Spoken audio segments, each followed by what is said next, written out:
షర్మిలమ్మని చేసి మళ్ళీ ఇంకొంత నెగిటివ్ మూట కట్టుకున్నారు ఆయన. ఎందుకంటే రాజశేఖర రెడ్డి కొడుకుగా జగన్మోహన్ రెడ్డికి పార్టీలో ఒక 60% అప్పుడు 151 సీట్స్ వచ్చినాయి అంటే మీ కాంగ్రెస్ సపోర్ట్ ఏది? 100% కాంగ్రెస్ కార్యకర్తలంతా కూడా జగన్మోహన్ రెడ్డి వైపు రావడమే. ఇప్పుడు షర్మిలమ్మకి సీట్ ఇచ్చి మళ్ళీ కాంగ్రెస్ పార్టీ నెగిటివ్ మూట కట్టుకుందా? అంటే అట్లా అనుకోకూడదు. ఏంటంటే ఐ థింక్ షర్మిలమ్మ రాజశేఖర రెడ్డి లెగసీని తీసుకెళ్తుంది కాంగ్రెస్ పార్టీలో అనుకున్నారు. సో నమ్మారు. మళ్ళీ పాలిటిక్స్ చేశారు కదా ఇక్కడ. పాలిటిక్స్ ఏముంది? This is politics. ఏం పాలిటిక్స్?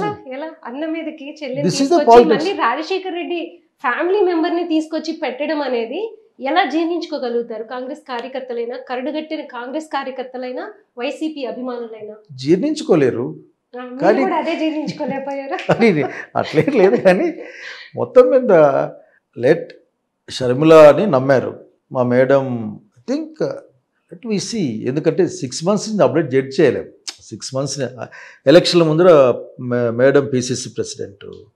ఎలక్షన్లో అసలు మీరంతా సీనియర్ నేతలు, రఘువీరారెడ్డి గారు కావచ్చు, మీరు కావచ్చు, హర్ష కుమార్ గారు కావచ్చు, ఉన్వల్ గారు, అందరూ మీ అందరినీ వెనక అట్లా కూర్చోబెట్టుకొని ఆవిడ రాజశేఖర రెడ్డి కుటుంబాన్ని టార్గెట్ చేస్తుంటే ఆ రోజు మీ ఫేసెస్ చూసిన వాళ్ళందరూ కూడా ఏంటబ్బా అనుకునే పరిస్థితి వచ్చింది. మరి ఆ వెనక మీరు అంటే ఒక ఇది లేకుండా నెత్తురు చుక్క లేదన్నట్టు కూర్చున్నారు మీరందరూ. జగన్ని తిడుతున్నా ఆ ఫ్యామిలీ మెంబర్స్ అంటే ఏమంటారంటే చూస్తూ ఉండిపోయారు ఈ సీనియర్స్ అంతా. మా నాయకుని కుటుంబం వాళ్ళు బాగుండాలని కోరుకుంటాం. షర్మిలమ్మ అయినా ఎదురుగానే మీ ముందే మేము చెప్పాం. అర్థమవుతుంది. డయాస్ పైన రియాక్ట్ కావడం అన్నది జరగదు. She's a leader. ఏమైనా షీఈ్ అ పిసిసి ప్రెసిడెంట్. మా స్టేట్ వరకు మాకు నాయకురాలు. ఆమె ఒక మాట మాట్లాడి నచ్చకపోతే లోపల చెప్పేస్తాయి. ఇది కరెక్ట్ కాదని చెప్తాను. నేను ముసలి చెప్పే ప్రయత్నం కూడా చేశాను నేను. కాబట్టి నిజమే మీరు చెప్పింది కరెక్ట్. అట్లే ఉంటుంది కదా. ఇప్పుడు ఎవరైనా కానీ ఒక్క రాశి తిట్టారు అనుకోండి, మాకు అర్థం కాదు. కాసేపు అర్థం కాదు. ఆ రోజు నాకు ఇంకా గుర్తుంది. నిజంగా అర్థం కాదు. తిడుతున్నారు, మాట్లాడుతున్నారు, అసలు నెత్తురు చుక్కలేదు. అంటే వీఆర్ నాట్ ఎక్స్పెక్టెడ్ దట్. మాకి అనుకోని కాదు, అసలు జరగదు అనుకునే సంఘటనలు వచ్చినప్పుడు. But what she did personal ఇష్యూస్లో కాకపోతే మిగతావి గత ప్రభుత్వం ఏం పని చేసింది అని అడగడం తప్పులేదు. కానీ గత ప్రభుత్వమే ఏం పని చేసింది అడగడం కరెక్ట్ కదా అనుకుంటుంటాను నేను అంతే. బట్ ఎనీహౌ 6 months ముందే వీ కెనాట్ జడ్జ్. అలాగే ఆంధ్రప్రదేశ్ ప్రజలు కూడా జడ్జ్ చేయలేరు. చూద్దాం. అంటే జడ్జి చేయలేరు కానీ ఆవిడ రావడమే జగన్ని టార్గెట్ చేయటం అనేది మీ సీనియర్ నేతలకు కూడా చాలా మందికి నచ్చలేదు అనేది ఒకటి ఉంది. అందుకే ఇప్పుడు చూడండి, ఆ పార్టీలో ఉన్న వాళ్ళు పక్కకి వెళ్తున్నా కూడా మీలాంటి వాళ్ళందరూ కూడా జగన్మోహన్ రెడ్డి పార్టీ వైపు, అంటే మీరు అంటున్నారు కదా కాంగ్రెస్ భావజాలం అది జగన్మోహన్ రెడ్డి దగ్గరే ఉంది అని చెప్పేసి, సో అందుకని ఆకర్షితులు అవుతున్నారా?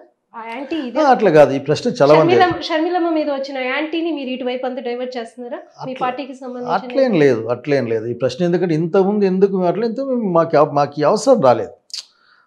మాకు ఇంతకుముందు మేము మాదైన శైలిలో మేము పోతుండేవాళ్ళం.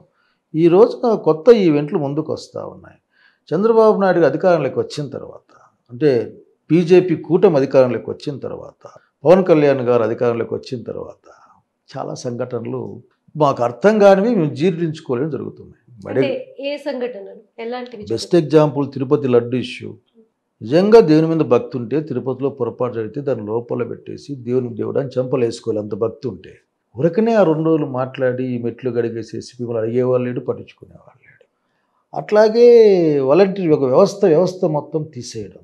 ఇంకా మాట్లాడితే నా వరకు పర్సనల్ ఫీల్ ఇది అంటే అసలు అధికారులని మీ అధికారులు మా అధికారులు ఏతిది? వాళ్ళు ఆంధ్రప్రదేశ్ ప్రభుత్వ అధికారులు. అందరికీ పాలిటిక్స్ ఉంటాయి, వాళ్ళకి పాలిటిక్స్ ఉంటాయి. మరి ఇప్పుడు ఇంతకుముందు గవర్నమెంట్లో విపరీతంగా పనిచేశారు అనే వాళ్ళు మీరు ఇబ్బంది పెడితే ఇప్పుడు పనిచేసే వాళ్ళకి వచ్చే గవర్నమెంట్ వదిలిపెడుతుందా? అంటే ఇది ట్రెండ్ కాదు కదా. ఇక్కడ ప్రత్యేక ఆంధ్రప్రదేశ్ ప్రత్యేక యూపీఎస్సీ లేదు. ఆ యూపీఎస్సీలో చంద్రబాబు నాయుడికి ఒకటి, జగన్మోహన్ రెడ్డికి ఒకటి, కాంగ్రెస్ పార్టీకి ఒకటి, ఇట్లా ఏం లేవు. అందరూ ఒకే అధికారులు ఇక్కడికి వస్తారు. కనుక వాళ్ళ డిఫరెన్షియేట్ అంతగా గ్యాప్ బిల్డప్ చేయడం అన్నది ఇది కరెక్ట్ కాదని నా అభిప్రాయం. అక్కడ నేను డిఫర్ అవుతున్నాను. ఆ తర్వాత ఇంకా అట్లే ముందుకు వస్తే విశాఖపట్నంలో ఉంది ఒక బిల్డింగ్ కట్టారని ఏం ప్రచారం చేస్తారు వీళ్ళు?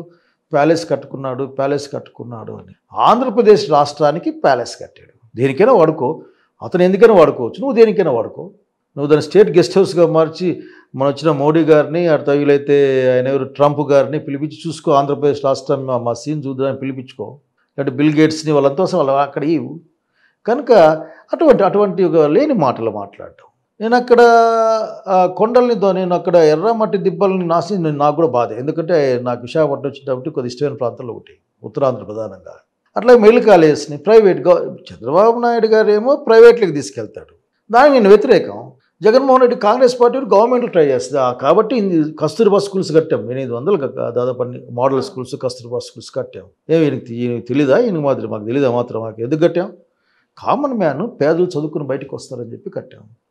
అది వ్యతిరేకం ఇతనికి. రోడ్లు కూడా నేను పీపీపీ ఇచ్చేస్తాను, మీరు టోల్ గేట్ కట్టి బతుక్కోండి అని చెప్పే పరిస్థితి. సో ఇటు విధానాల పరంగానే తేడా ఉంటుంది. కాంగ్రెస్ పార్టీ ఏ విధానాలు ఫాలో చేస్తుందో ఆ విధానాలన్నీ కూడా జగన్మోహన్ రెడ్డి దగ్గర దాదాపు 90% ఆయన దాన్ని ఫాలో చేస్తారు.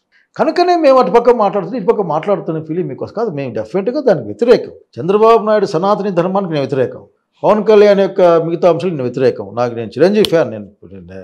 బట్ పవన్ కళ్యాణ్ మాడే మాటలు నాకు విధమైన కోపాన్ని కాదు, విసుగుని తెప్పిస్తాయి. ఏందో ఆశించి మాట్లాడుతుండే ఈ డిప్యూటీ సీఎం గారు అనిపిస్తుంది నాకు.